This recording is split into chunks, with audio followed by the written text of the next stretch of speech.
नमस्कार स्टूडेंट्स, आज हम बात करेंगे क्लास 10 सोशल साइंस का भूगोल का पहला चैप्टर संसाधन और विकास का। संसाधन और विकास काफी महत्वपूर्ण चैप्टर है। देखिए, इस प्रेजेंटेशन में मैंने प्रयास किया है कि इस चैप्टर के जितने भी कॉन्सेप्ट हो वो सारे के सारे आपको क्लियर कर सकूं। साथ ही साथ याद रखिए कि बोर्ड एग्जाम में जिस प्रकार के प्रश्न पूछे जाते हैं उन प्रश्नों के उत्तर भी मैंने अपनी प्रेजेंटेशन के साथ में देने का प्रयास किया है। इस प्रेजेंटेशन का ये भाग 1 है और इसके आखिरी में हमने चर्चाएं की है कि पिछले सालों में बोर्ड क्लास के एग्जाम में जब भी जो भी इंपॉर्टेंट क्वेश्चन आए हैं उन सबको हम इसके अंदर कवर कर सके। तो आपसे मेरी एक रिक्वेस्ट है कि इस पूरे के पूरे प्रेजेंटेशन को शुरू से आखिरी तक देखिए, क्योंकि बीच बीच में काफी महत्वपूर्ण कॉन्सेप्ट हैं और इनके ऊपर कई बार मेंस आप ये देखिए कि पिछले यदि 10 सालों के पेपर उठा के देखें तो ये क्वेश्चन जो रिपीट हुए हैं। तो मैंने प्रयास किया है कि ऐसे कॉन्सेप्ट को ज्यादा बारीकी से मैं आपको समझा सकूं। यदि आपको ये प्रेजेंटेशन पसंद आता है तो आप लाइक जरूर कीजिएगा, शेयर जरूर कीजिएगा, क्योंकि मैं चाहता हूं कि आप ही की तरह कई सारे स्टूडेंट्स इसका लाभ उठा सके। और इस चैनल को, ये जो मेरा यूट्यूब चैनल है लर्न सोशल साइंस बाय लेवे सर, को जरूर सब्सक्राइब कीजिए, ताकि आपको आने वाले समय में सोशल साइंस क्लास 10th है, क्लास 9th है, इंग्लिश और हिंदी मीडियम में दोनों में आपको बढ़िया इंफॉर्मेटिव वीडियो मिल सके। तो चलिए दोस्तों, प्रारंभ करते हैं हम आज का अपना ये चैप्टर, संसाधन एवं विकास, रिसोर्स एंड डेवलपमेंट। सबसे पहले हम जानने का प्रयास करेंगे कि आखिर संसाधन क्या होते हैं या हम इन्हें संसाधन क्यों कहते हैं। So first of all we just try to understand the meaning of resources. Let us see. हमारे पर्यावरण में उपलब्ध प्रत्येक वस्तु जो हमारी आवश्यकताओं को पूरा करने में प्रयुक्त की जा सकती है, means whatever the things which are available in our environment to fulfill our requirement, जिनको बनाने के लिए हमारे पास प्रौद्योगिकी उपलब्ध है, आर्थिक रूप से संभावित है और सांस्कृतिक रूप से मान्य है। ये 3 शब्दों को मैंने यहाँ पर रेड से मार्क करके रखा हुआ है। जरा इनको आप समझने का प्रयास कीजिए कि इनका मीनिंग क्या होता है। देखिए, सबसे पहले हम जो देखते हैं वो है कि इनको प्रौद्योगिकी रूप से यह उपलब्ध होना चाहिए। यदि हम इनको यहाँ पर देखेंगे तो इनको यूज करने की प्रौद्योगिकी का मतलब क्या होता है। मतलब कोई भी चीज हमारे पर्यावरण में उपलब्ध है, लेकिन यदि उसको यूज करने की प्रौद्योगिकी हमारे पास नहीं है तो हम उसको रिसोर्स नहीं कह सकते। एग्जाम्पल लेते हैं हम पानी का। देखिए, आपको पता है कि पानी जो है वो हाइड्रोजन और ऑक्सीजन से मिलकर बना हुआ है। हाइड्रोजन एक बहुत अच्छा फ्यूल हो सकता है जो आजकल हमारी फ्यूल की समस्या या ईंधन की समस्या को समाप्त कर सकता है, लेकिन हाइड्रोजन और ऑक्सीजन को पानी से अलग करने की प्रौद्योगिकी हमारे पास नहीं है, तो पानी को अभी हम एक ईंधन के रूप में इस्तेमाल नहीं कर सकते। तो ऐसी बहुत सारी चीजें पृथ्वी के ऊपर उपलब्ध हैं जो भविष्य में हमारा संसाधन हो सकती है, लेकिन वर्तमान में हम उनको संसाधन नहीं कह सकते। अगला पॉइंट है आर्थिक रूप से संभावित हो। आर्थिक रूप से संभावित का मतलब ये है कि उनका खनन करना या उनको उपयोग करने में जितना पैसा हम लगा रहे हैं, ठीक है, उतना पैसा हमको रिटर्न में उस चीज से मिलना चाहिए या उसकी आर्थिक वैल्यू उतनी होनी चाहिए। यदि मैं कहता हूं कि भाई ये ग्राउंड की मिट्टी है, इसको आप खोद दीजिए, 1 ट्रक मिट्टी में से आपको 1 किलो लोहा जरूर मिलेगा। अब उस 1 किलो लोहे की कीमत कितनी है? 50 रुपए। उस पूरी प्रक्रिया में हमने कितना रुपया खर्च किया? करीब करीब 50,000 रुपए। तो 50,000 रुपए खर्च करके 50 रुपए की कोई वस्तु बनाना वह आर्थिक रूप से संभाव्य नहीं है। चलिए, तीसरा हम देखते हैं सांस्कृतिक रूप से मान्य। तो बहुत सारी वस्तुएं ऐसी हैं जो कि हमारा संसाधन हो सकती है, लेकिन सांस्कृतिक रूप से भी उनकी मान्यता होनी चाहिए। एग्जाम्पल है, जैसे कि पहले भारत में अफीम की खेती की जाती थी। अभी अफीम जो है वो एक नार्कोटिक्स है। क्या अफीम को बहुत बड़े पैमाने पर उत्पादन करके कह सकते हैं कि भाई ये हमारा संसाधन नहीं है? क्योंकि समाज में सांस्कृतिक रूप से उसको मादक पदार्थ की श्रेणी में रखा है, तो इसलिए हम कह सकते हैं कि भाई सांस्कृतिक रूप से वो अभी मान्य नहीं है। तो जो भी हमारा संसाधन है उसमें तीनों चीजें होनी चाहिए। पहली चीज जो हमने देखी, उसकी प्रौद्योगिकी हमारे पास हो। दूसरी, यदि हम उसको इस्तेमाल करने लायक बना रहे तो उतना पैसा हमको रिटर्न में मिलना चाहिए, जिसे हम बोलते हैं आर्थिक रूप से संभाव्य या इकोनॉमिकली फिजिबल। और तीसरा है सांस्कृतिक रूप से मान्य, उसको सांस्कृतिक रूप से मान्य भी होना चाहिए। चलिए देखते हैं आगे हम इसके वर्गीकरण को। संसाधनों के वर्गीकरण की इस टेबल के ऊपर यदि आप नजर डालेंगे तो यहाँ पर हमको इसको दो भागों में डिवाइड किया है। पहला है प्राकृतिक, जो प्रकृति से प्राप्त है, और दूसरा है मानव। आपको पता है मानव भी एक संसाधन ही है, क्योंकि इस प्राकृतिक संसाधन को वास्तव में संसाधन बनाने का काम करते हैं ये मानव। तो इनको दो भागों में बांटा गया है। प्राकृतिक संसाधनों को पुनः दो भागों में बांटा गया है, नवीनकरण योग्य और अनवीनकरण योग्य। आपको पता है नवीनकरण और अनवीनकरण क्या होते हैं, हम इसके बारे में डिटेल में आगे चर्चा करेंगे। नवीनकरण को फिर दो भागों में बांटा गया है, एक है सतत, जैसे पवन है, जल है, और दूसरा है जैव। जैव को भी दो भागों में बांटा, एक को प्राणी जगत में और दूसरा वन्य जीव। चलिए अनवीनकरणीय की बात हम यदि करते हैं तो अनवीनकरणीय दो प्रकार के हैं। अनवीनकरणीय एक है पुनः चक्रीय। पुनः चक्रीय का अर्थ होता है जिनको हम वापस इस्तेमाल में ले सकते हैं, जैसे कि धातुएं। सपोज एल्यूमिनियम है, एल्यूमिनियम से एक कोई भी कोल्ड ड्रिंक का केन बनाया है, तो उस केन को रिसाइकिल करके आप अन्य दूसरी सामग्री भी बना सकते हैं। दूसरा होता है अचक्रीय, जिसे बोलते हैं नॉन रिसाइक्लेबल। यदि आप उसका रिसाइकल नहीं कर सकते, जैसे कि जीवाश्म ईंधन, आपने कार में पेट्रोल डाला, कार चली, पेट्रोल धुआं बन के उड़ गया, आप उसको वापस से रिसाइकल नहीं कर सकते। अब हम मानवीय संसाधनों की ओर गौर करेंगे। तो यहाँ पर हमने देखा संरचनाएं और संस्थाएं। देखिए बहुत जरूरी है कि मानव संसाधन का सही रूप से इस्तेमाल करने के लिए प्रॉपर संरचनाएं भी होनी चाहिए और उसका यूज करने के लिए संस्थाएं भी होना चाहिए। दूसरा है मात्रा और गुणवत्ता, कितनी मात्रा में है और वह कितना गुणवत्तापूर्ण है। हो सकता है कि आपके पास बहुत मानव संसाधन उपलब्ध हो, लेकिन गुणवत्ता पूर्वक यदि देखा जाए तो ज्यादातर अकुशल है, तो उस मामले में भी हम उसको संसाधन नहीं कह सकते। चलिए आगे बढ़ते हैं और देखते हैं संसाधनों के प्रकार। संसाधनों के प्रकार मतलब इनको कुछ आधारों पर वर्गीकृत किया गया है। पहला हम देखते हैं उत्पत्ति के आधार पर। तो उत्पत्ति के आधार पर इनको दो भागों में बांटा गया है। पहला है जैव और दूसरा है अजैव। जैव मतलब बायोटिक एंड अजैव मतलब एबायोटिक। अभी बायोटिक एबायोटिक में क्या अंतर है देखिए। जैव संसाधन वो होते हैं जिनकी प्राप्ति हमको जीवमंडल से होती है। इनमें शामिल है मनुष्य, वनस्पति जात, प्राणी जात, मत्स्य, पशुधन वगैरह वगैरह। इनकी खासियत यह है कि इनके अंदर क्या रहता है, इनके अंदर होता है जीवन, या कभी ये वस्तुएं सारी की सारी जीवित रही है। दूसरा है अजैव संसाधन, जो संसाधन तो है लेकिन इनके अंदर जीवन नहीं रहा है।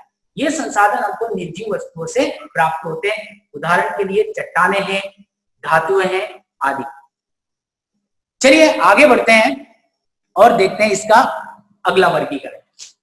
अगला वर्गीकरण इसका है वह है समाप्यता के आधार पर। समाप्यता के आधार पर इसको दो भागों में बांटा गया है। देखिए कौन कौन से हैं। अभी हमने थोड़ी देर पहले आपको बताया था, नवीनकरणीय और अनवीनकरणीय, रिन्यूएबल और नॉन रिन्यूएबल, इसे इंग्लिश में कहा जाता है। ठीक है, अब इनको समझिए क्योंकि इसके ऊपर 3 मार्क्स के क्वेश्चन कई बार पूछे गए हैं। मेरी आप सभी से रिक्वेस्ट है इस प्रेजेंटेशन को आखिरी तक देखिएगा, क्योंकि बार बार जिस टॉपिक के ऊपर ज्यादातर क्वेश्चन बने हम उसका डिस्कशन करते रहेंगे और उसकी आंसरिंग कैसे की जाती है जिससे कि आपको 3 में से 3 या 5 में से 5 पूरे मार्क्स मिल सके, उसके बारे में भी मैं आपको डिटेल में बताऊंगा। तो नवीनकरणीय, जैसे कि वर्ड से ही पता चलता है, नवीन या जिसे कहते हैं कि जिसको पुनः बनाया जा सकता है। तो उसकी डेफिनेशन देखिए, वह संसाधन जिन्हें भौतिक, रासायनिक या यांत्रिक प्रक्रियाओं के द्वारा नवीनकृत या पुनः उत्पादित किया जा सकता है। कंफ्यूज मत होइए इन भारी भारी शब्दों से, मतलब कि जिन्हें बनाया जा सकता है, या हम कह सकते हैं कि प्रकृति में जिनके भंडार जो है वो असीमित है, यदि हमने थोड़ा बहुत खर्च कर भी दिया तो फ्यूचर में जल्दी से हमको ये अवेलेबल हो सकते हैं। कौन कौन से हैं देखिए, सौर ऊर्जा, पवन ऊर्जा, जल, वन्य जीवन। इसको थोड़ा सा ध्यान से देखिए, क्योंकि जिस मात्रा में वन्य जीवन हमारे पास उपलब्ध है, बहुत ज्यादा मात्रा में हम उसका उपयोग कर रहे हैं, तो इनको जरा संभाल के रखने की जरूरत है। यहाँ पर आपके सामने कुछ एग्जाम्पल भी दिए हुए हैं। ये है एक सोलर पैनल या सोलर स्टेशन। ये किस प्रकार का संसाधन है? यस, नवीनकरणीय संसाधन। अगले संसाधन को देखते हैं हम, अनवीनकरणीय। सिंपल सी बात है, इनके भंडार पृथ्वी पर बड़े सीमित है और इनको बनने में लाखों साल लग जाते हैं। मतलब यदि हमने इनको अभी समाप्त कर दिया तो निकट भविष्य में इनको प्राप्त करने की उम्मीद मत रखना। तो चलिए देखते हैं ये इस प्रकार के संसाधन कौन कौन से हैं। खनिज और जीवाश्म ईंधन। यस, अभी देखेंगे फैक्ट्स, तो हमारी पृथ्वी के ऊपर खनिज तेल के या जीवाश्म ईंधन के भंडार सीमित है। कुछ ही अगले वर्षों तक हम इनको यूज कर सकते हैं।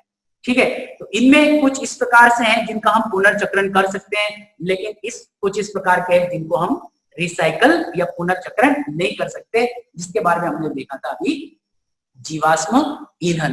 तो समाप्तता के आधार पर ध्यान रखिएगा, हमने इसको कितने भागों में बांट के रखा हुआ है? 2 भागों में। चलिए अगला वाला इसका क्लासिफिकेशन देखते हैं। अगला वाला क्लासिफिकेशन है स्वामित्व के आधार पर। स्वामित्व के आधार पर बेसिकली हमने इसको बांटा है 4 भागों में। इस वाले क्लिप में हम देखते हैं 2 भागों के बारे में, व्यक्तिगत संसाधन और सामुदायिक।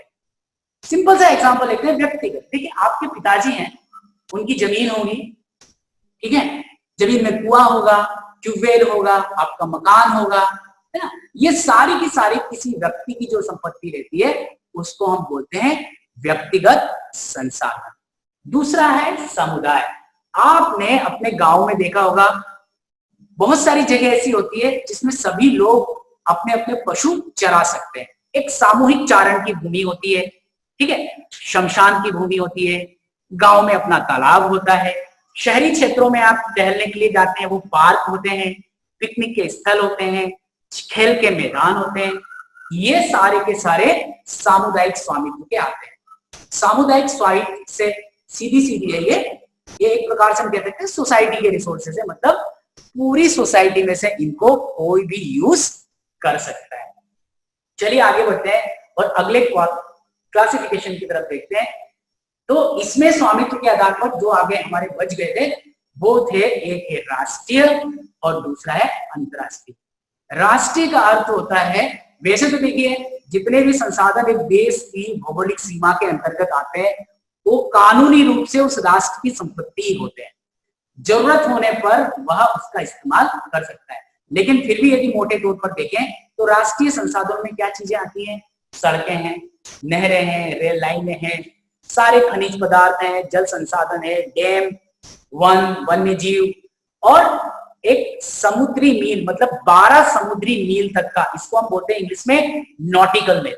ओके, सो 12 नॉटिकल मील तक का जो क्षेत्र होता है समुद्र के अंदर, वह किसी राष्ट्र के राष्ट्रीय संसाधन के अंतर्गत आते हैं। अब हम बात करते हैं अंतरराष्ट्रीय संसाधनों की।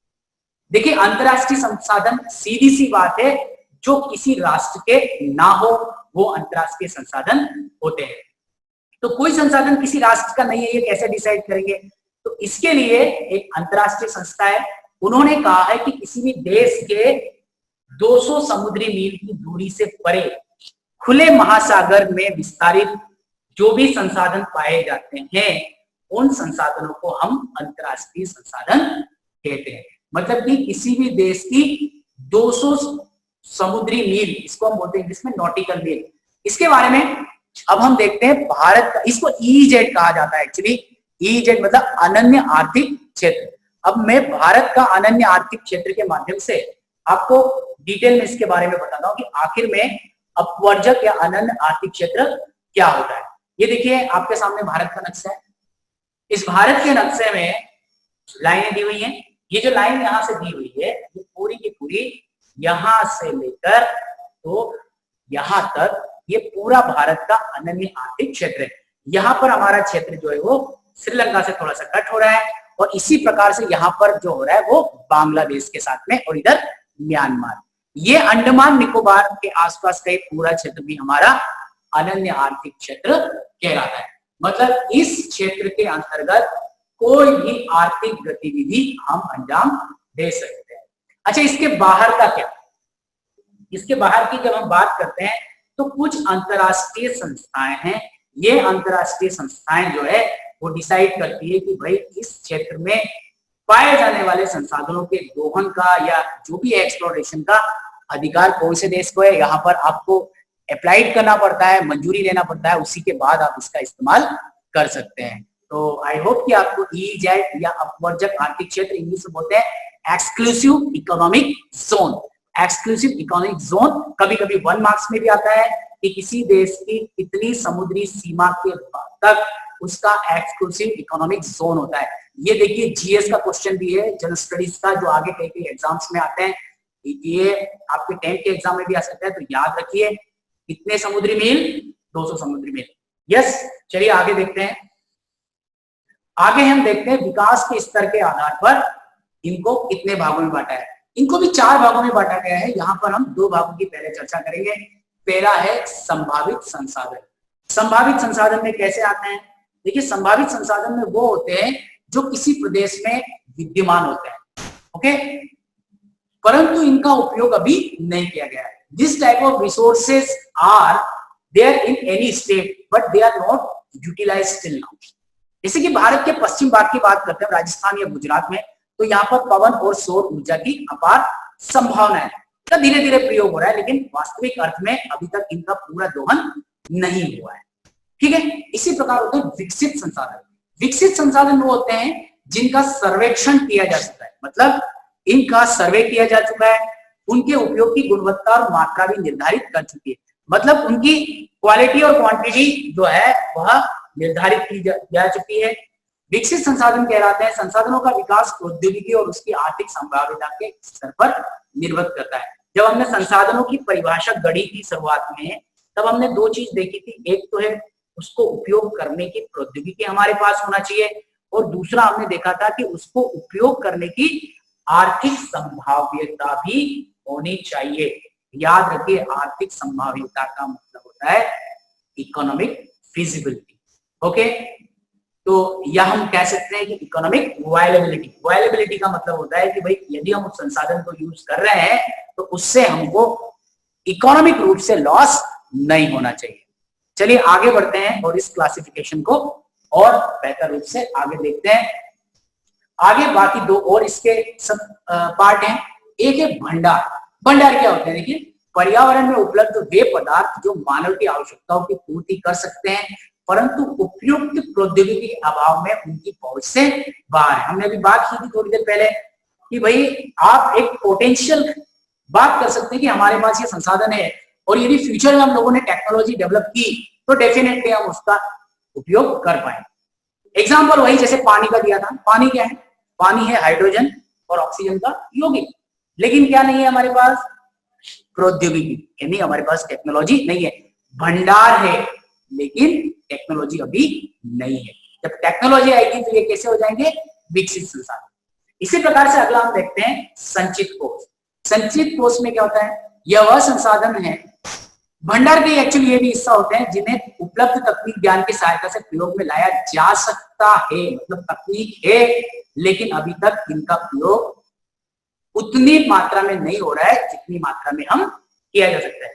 हाइड्रो पावर इलेक्ट्रिसिटी जनरेट करने का हमारे पास में टेक्नोलॉजी भी है, रिसोर्सेज भी है, बट बहुत सारे दूसरे कारणों से, चाहे फाइनेंशियल रीजन हो या एनवायरमेंटल रीजन हो, इसके कारण से अभी तक हम इनका पूरी पोटेंशियल से उपयोग नहीं कर रहे। तो ऐसे जो संसाधन होते हैं उनको हम रखते हैं संचित कोष की श्रेणी में। अगला वाला हम देखते हैं संसाधनों के अंधाधुंध इस्तेमाल से क्या समस्या आ गई है। आप देख रहे हैं कि मानव ने अपनी बेहतरी के लिए पृथ्वी पर जो भी संसाधन थे उनका इतना तेज गति से दोहन किया या इतनी रैपिडली अपनी आवश्यकताओं की पूर्ति के लिए यूज किया कि आज करीब करीब इस प्रकार का जो सीन है वो हमको कहीं भी देखने को मिल जाता है। ये एक छोटा सा एग्जाम्पल है, और भी कई प्रकार की प्रॉब्लम्स हैं जो इसके कारण हमको देखने को मिलती है। यहाँ पर हम देखते हैं कि क्या इसके प्रभाव पड़े, तो इसका एक मुख्य प्रभाव तो ये पड़ा कि इन संसाधनों के अतिरिक्त दोहन के कारण इनकी मात्रा में या इनके भंडार जो है वो क्या होने लगे हैं, कम होने लगे हैं। ठीक है। दूसरा है, कुछ लोगों के हाथों में संसाधनों के आ जाने से समाज में विभाजन हो गया है। ये विभाजन कैसा, संसाधन संपन्न और संसाधन विहीन, मीन्स हैव्स और हैव्स नॉट, अमीर गरीब हम इसको कह सकते हैं। कुछ लोगों के पास तो सारे संसाधन होते हैं, लेकिन कुछ लोगों के पास में इस प्रकार के संसाधन नहीं हो पाते हैं।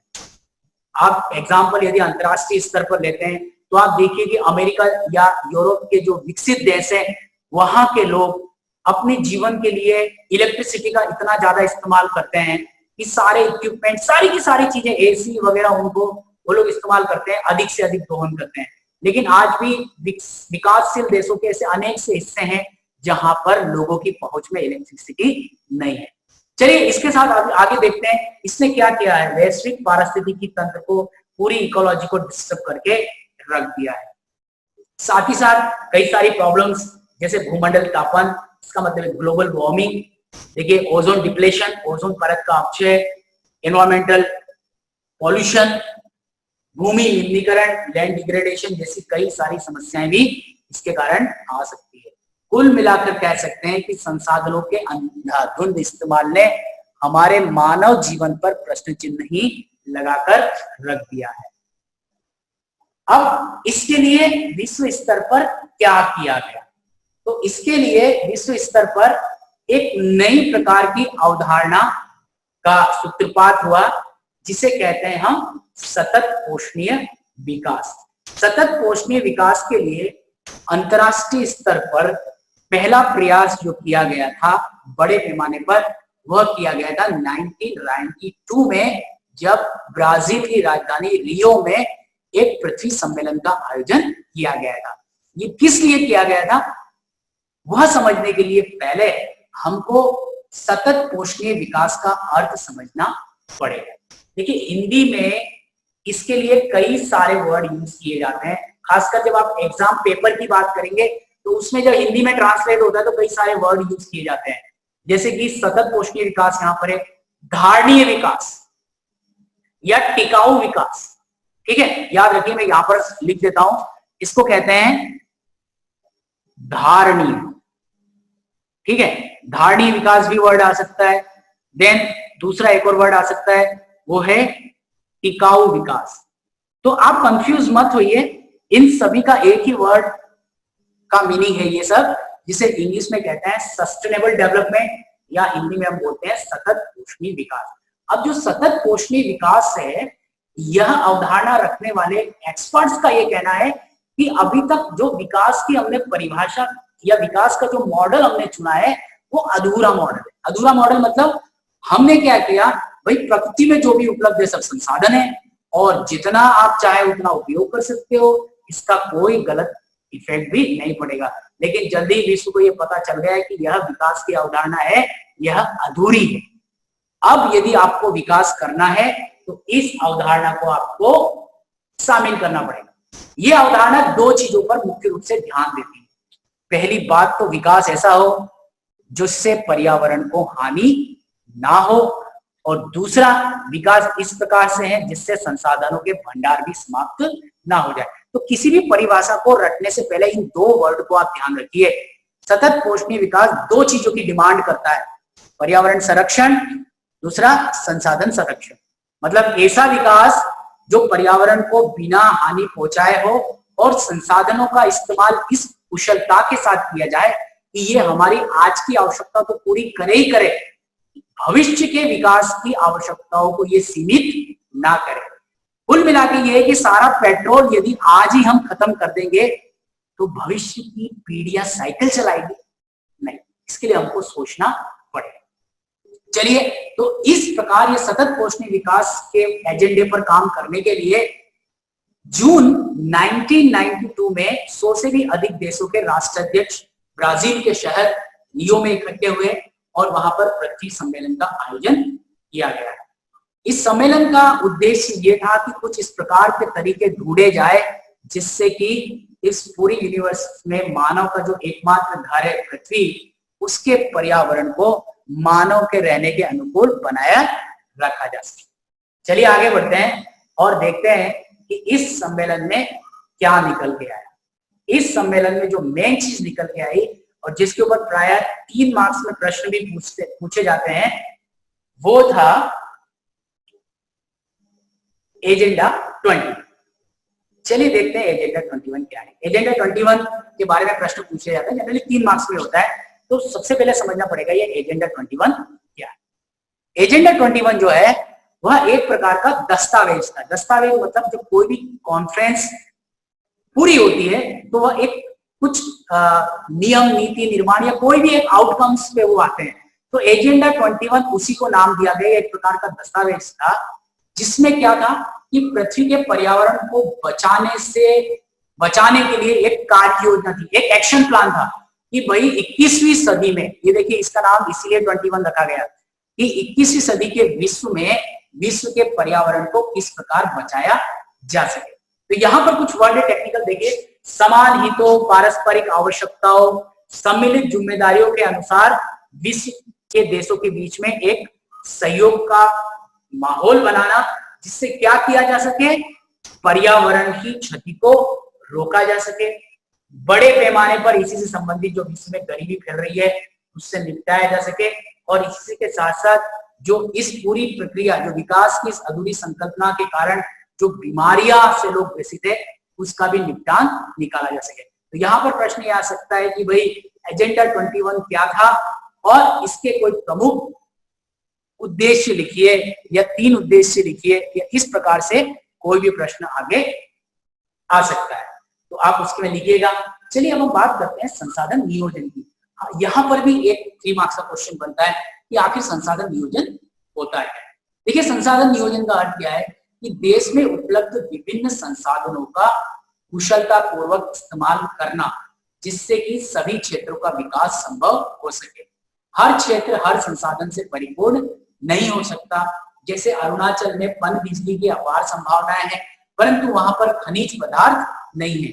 इसी प्रकार राजस्थान में पवन और सौर ऊर्जा की अपार संभावनाएं लेकिन वहां पर जल की कमी है। तो संसाधन नियोजन हमें यह कहता है कि देश के अंदर जो भी संसाधन, ओके, रिसोर्स मैनेजमेंट क्या कहता है कि संसाधनों को आप इस प्रकार से मैनेज कीजिए कि देश के सभी हिस्सों में विकास को गति दी जा सके या देश में उपलब्ध उन संसाधनों का इस्तेमाल सभी लोगों के भले के लिए किया जा सके। अब आप जानते हैं कि हमारे देश का पूरा उत्तर का मैदान जो है पंजाब से लेके तो असम तक, वह खाद्यान्न उत्पादन करने के लिए महत्वपूर्ण है। मतलब वहां पर हमको खाद्यान्नों की आपूर्ति हो सकती है। तो क्या केवल खाद्यान्न वो उत्तर भारत के लोग ही खाएंगे? नहीं, वो खाद्यान्न पूरे देश की आवश्यकताओं को पूरी कर रहा है। इसी प्रकार से हमारे देश का जो प्रायद्वीपीय भाग है, जिसे हम कह सकते हैं कि प्लेटू वाला जो एरिया है, पठारी भाग है, सॉरी, तो पठारी भाग पर खनिज ज्यादा प्राप्त होते हैं। आपने देखा उड़ीसा, झारखंड, छत्तीसगढ़, ज्यादातर हमारे देश का खनिज यहीं पर प्राप्त होता है। तो क्या ये केवल इसी भाग के लिए? नहीं, यहाँ से उत्पन्न कोयले का इस्तेमाल गुजरात में भी होता है, तमिलनाडु में भी होता है, केरल में भी होता है। तो संसाधनों का इस प्रकार से मैनेज किया जाए कि सारे देश के विकास में उनका उपयोग किया जा सके, इसी को हम कह सकते हैं संसाधन नियोजन। देखिए संसाधनों के कुशल इस्तेमाल तथा आर्थिक विकास के लिए आवश्यक है कि संसाधनों की उपलब्धता के साथ साथ पर्याप्त प्रौद्योगिकी और उपयुक्त संस्थाओं का होना बहुत जरूरी है। देखिए संसाधन नियोजन का इस्तेमाल कब हो पाएगा प्रॉपरली? जब आपके पास में प्रौद्योगिकी हो, टेक्नोलॉजी हो, और साथ ही साथ इन प्रौद्योगिकियों को इस्तेमाल करने वाली संस्थाएं हो या इंस्टीट्यूशंस हो। यहां पर मैंने मार्क किया है, ये 5 मार्क्स में क्वेश्चन आता है कभी कभी, कि देश के कई ऐसे क्षेत्र हैं, इस पे ध्यान दीजिएगा, देश के कई ऐसे क्षेत्र हैं जो संसाधनों के मामले में समृद्ध होते हुए भी गरीब राज्यों की श्रेणी में आते हैं। कारण बता सकते हैं आप, या ऐसे क्षेत्रों की पहचान कर सकते हैं? ये कौन से क्षेत्र है हमारे देश के ऐसे जिनमें यह समस्या है? तो हमारे अभी जो मैंने बात की थी कि चाहे झारखंड हो, उड़ीसा हो, छत्तीसगढ़ हो, बड़े पैमाने पर यहाँ पर संसाधन तो उपलब्ध है, लेकिन साथ ही साथ गरीबी भी बड़ी मात्रा में है। कारण क्या है कि तकनीक जो है वो होते हुए भी संस्थाएं उस प्रकार की डेवलप नहीं हो पाई कि इनके लाभों का वितरण आखिरी आदमी मतलब आम आदमी तक पहुंच सके, या बड़े पैमाने पर इस प्रकार से लोगों का बीच में स्किल डेवलप कर सके जिससे उनको रोजगार की तलाश में बाहर के राज्यों में ना जाना पड़े, उन्हीं के राज्यों में उनको उतना रोजगार उपलब्ध हो जाए। चलिए आगे बढ़ते हैं और आगे सेक्शन देखते हैं, संसाधन नियोजन के सोपान।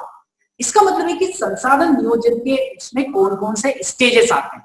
आपके पास में संसाधन है तो आपको क्या करना पड़ेगा। तो संसाधन नियोजन का जो पहला चरण आता है, वो पहला चरण में क्या क्या चीजें शामिल होती है। आपके पास संसाधन है तो पहले उनको क्या करना है, उनकी पहचान करना है, उन प्रदेशों की पहचान करना है जहां संभावित संसाधन हो सकते हैं।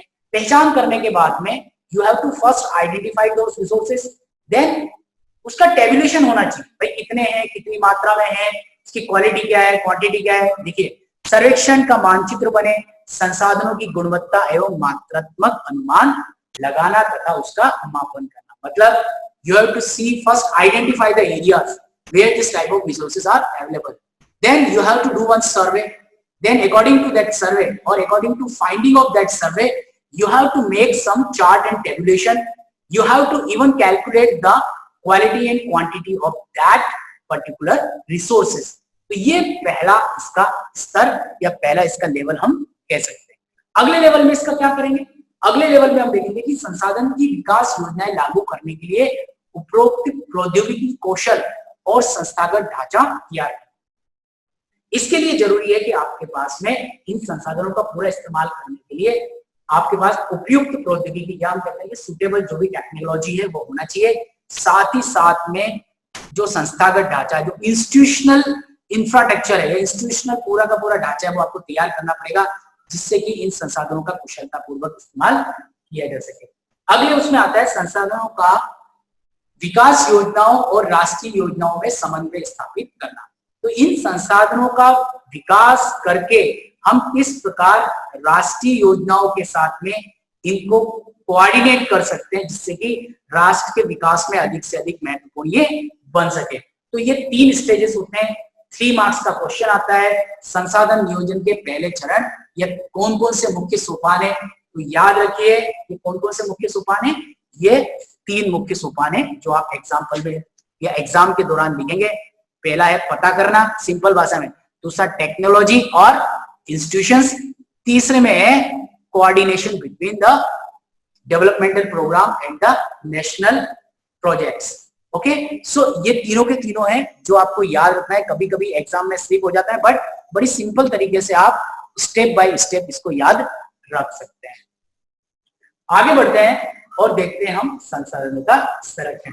जैसे कि बताया गया कि मनुष्य ने इसका अंधाधुंध इस्तेमाल के कारण खुद अपने पेट पर कुल्हाड़ी मार ली है और अपने लिए कई सारी समस्याएं आमंत्रित कर ली है। तो इस स्थिति में इनका संरक्षण बहुत ज्यादा इंपॉर्टेंट हो जाता है।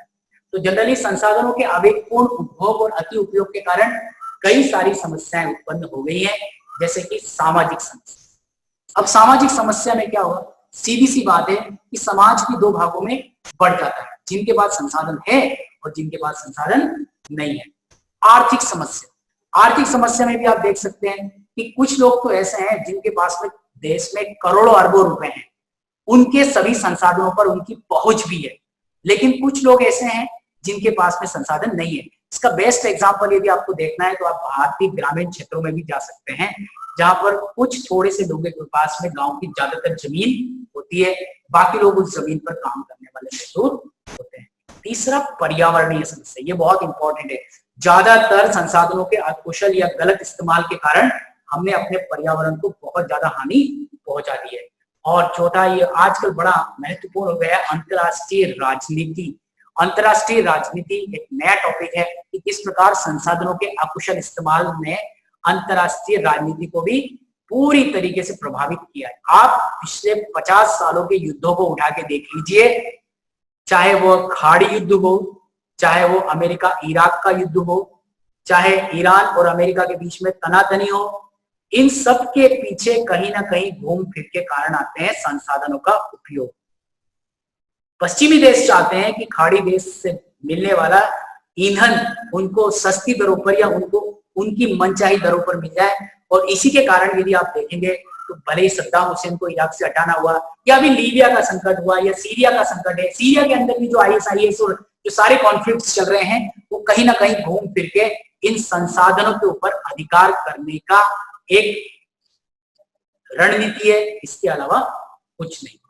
चलिए, इन समस्याओं के समाधान के लिए आवश्यक है कि संसाधनों का संरक्षण उचित होना चाहिए या उपयोग उचित प्रकार से होना चाहिए। गांधी जी ने एक बहुत अच्छी चीज बताई थी। क्या कहा था गांधी जी ने? देखिए, गांधी जी ने कहा था हमारे पास हर व्यक्ति की आवश्यकता पूर्ति करने के लिए बहुत कुछ है, लेकिन किसी के लालच की संतुष्टि के लिए नहीं। अर्थात हमारे पास पेट भरने के लिए बहुत है, लेकिन पेटी भरने के लिए नहीं। वेल सेड गांधी जी, बहुत अच्छी बात बताई थी। और ये जो क्वेश्चन है, ये हॉट क्वेश्चंस जो होते हैं, हाई ऑर्डर थिंकिंग क्वेश्चंस होते हैं, जिसमें प्रायः गांधी जी के द्वारा कहे गए ये शब्द दे दिए जाते हैं, और फिर इन शब्दों के परिप्रेक्ष्य में, in the context of this word, you have to prove this word, or you have to show the necessity of proper utilization of resources। ठीक है, तो आपको वो प्रूव करना पड़ता है। तो वो सारी की सारी चीजों की, भाई हमारे पास पृथ्वी पर इतने संसाधन है कि सभी लोगों का पेट भरा जा सकता है, या सभी लोगों की जो कॉमन आवश्यकता है उनको पूरी की जा सकती है, लेकिन इनका बेवजह भंडारण करना या बेवजह अपने फेवर में इनको इकट्ठा करने के लिए हमारे पास संसाधन नहीं है। क्या होगा? ऐसा होगा तो जो समस्याओं का जिक्र हमने यहाँ पर किया है, ये सारी की सारी समस्याएं हमारे सामने आ जाती है जब हम संसाधनों का अकुशल रूप से प्रयोग करते हैं। तो संसाधनों का कुशलतापूर्वक प्रयोग करना बहुत जरूरी है।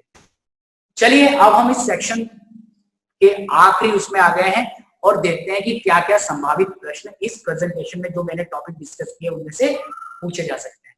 पहला प्रश्न है, उत्पत्ति के आधार पर संसाधनों का वर्गीकरण करते हुए उदाहरण दीजिए। 3 मार्क्स में जनरली ये क्वेश्चन कई बार पूछा गया है। आंसरिंग, जैसा कि हमने देखा, उत्पत्ति के आधार पर हमने इसको 2 भागों में बांटा गया है, जैव संसाधन और अजैव संसाधन।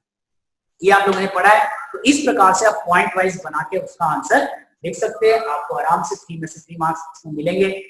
अगले वाले क्वेश्चन की तरफ बढ़ते हैं। अगला वाला क्वेश्चन है, एजेंडा 21 क्या है? इसके कोई 2 उद्देश्य लिखिए। ये भी हमने हाल ही में डिस्कशन किया। तो हम लिखेंगे कि मानव के घर पृथ्वी के पर्यावरण को बचाने से संबंधित एक कार्य योजना थी, जिसे 1992 के रियो पृथ्वी सम्मेलन में स्वीकार किया गया था। फिर इसके उद्देश्य क्या क्या थे? तो उद्देश्य आपके सामने है, समान हितों, पारस्परिक आवश्यकता और सम्मिलित जिम्मेदारियों के अनुसार विश्व सहयोग के द्वारा पर्यावरण की क्षति को रोकना। समान हित, कॉमन इंटरेस्ट, पारस्परिक आवश्यकता, म्यूचुअल रिक्वायरमेंट और सम्मिलित कॉमन रिस्पॉन्सिबिलिटीज के द्वारा जो है हमें एनवायरमेंटल प्रोटेक्शन करना है, पॉवर्टी एलिमिनेशन करना है और रोगों से भी निपटना है। तो ये सारे के सारे एजेंडा 21 के उद्देश्य थे। आगे बढ़िए। संसाधनों के अकुशल इस्तेमाल ने कई सारी समस्याओं को जन्म दिया है। ऐसी किन्हीं 3 समस्याओं का उल्लेख कीजिए। हमने अभी देखा था सामाजिक, आर्थिक, ठीक है, उसके बाद अंतरराष्ट्रीय राजनीतिक भी देखा, ये समस्या थी। इसके साथ ही हमने देखा कि कुछ व्यक्तियों के लालचवश संसाधनों का अतिरिक्त दोहन हो गया, जिसके कारण संसाधन के भंडार समाप्ति की ओर है। दूसरा, इसमें समाज में 2 वर्गों में बढ़ गया है समाज। कौन कौन सा 2 वर्ग है? पहला, जिनके पास है और जिसके पास नहीं है, ठीक है और हैव नॉट, ठीक है, जिनके पास चीजें हैं और जिनके पास नहीं है। मतलब कह सकते हैं कि अमीर और गरीबों के बीच में बढ़ गया है। वैश्विक पारिस्थितिकी तंत्र पूरी तरीके से बिगड़ गया है। साथ ही साथ में हमने देखा था global warming, ozone depletion, then environmental pollution, land degradation, ऐसी कई सारी समस्याएं हमारे सामने आ गई है। तो ये सारी समस्याएं जो है, इनमें से आप 3 समस्याओं को लिखिए। याद रखिए, जब भी आप 3 मार्क्स का आंसर अटेम्प्ट करते हैं, 3 में से 3 मार्क्स लेने के लिए बहुत जरूरी है 1 से 1.5 लाइन में थोड़ा सा इंट्रोडक्शन दीजिए। यहाँ कैसे कि संसाधनों के इस्तेमाल से निम्न समस्याएं उत्पन्न हो गई है। यह इस प्रकार है। बस 1 2 3 करके आप लिखिए और डेफिनेटली आपको पूरे में से पूरे मार्क्स मिलेंगे, इसमें कहीं कटने की कोई संभावना नहीं है। चलिए बात करते हैं अगले प्रश्न की, संसाधन नियोजन के प्रमुख चरण कौन से? सिंपल से है, आपको इसी प्रकार लिखा, संसाधन नियोजन के प्रमुख चरण इस प्रकार है। याद रखिए सिर्फ 3 मार्क्स का क्वेश्चन है, ठीक है, आपको 50 वर्ड या 60 वर्ड के अंदर इसको कंक्लूड करना पड़ता है। ये कौन कौन से हैं? तो मैंने आपको बताया था 3 प्रकार। सबसे पहले क्या करना है, क्षेत्र को आइडेंटिफाई करना है, देन सर्वे करना है, उसके बाद में मानचित्र बनाना है, उसकी क्वालिटी और क्वांटिटी का अनुमान लगाना है, ये सारी की सारी चीजें। दूसरा है उसके लिए उपयुक्त प्रौद्योगिकी कौशल और संस्थागत ढांचा तैयार करना है, और तीसरा है संसाधन विकास योजनाओं और राष्ट्रीय विकास योजनाओं के बीच में एक प्रकार का हम कह सकते हैं कि कोऑर्डिनेशन बनाना है या समन्वय स्थापित करना। चलिए मूव करते हैं अगले संभावित प्रश्न के ऊपर।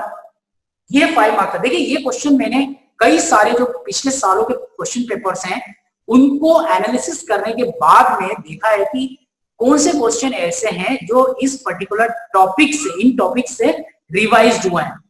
1 साल 2 साल 3 साल 4 साल में कहीं ना कहीं प्रश्नों का जिक्र जरूर किया गया है। आइए हम देखते हैं, ये 5 मार्क्स का क्वेश्चन है। संसाधन नियोजन क्या है, भारत का उदाहरण देते हुए बताइए कि किस प्रकार ये महत्वपूर्ण है।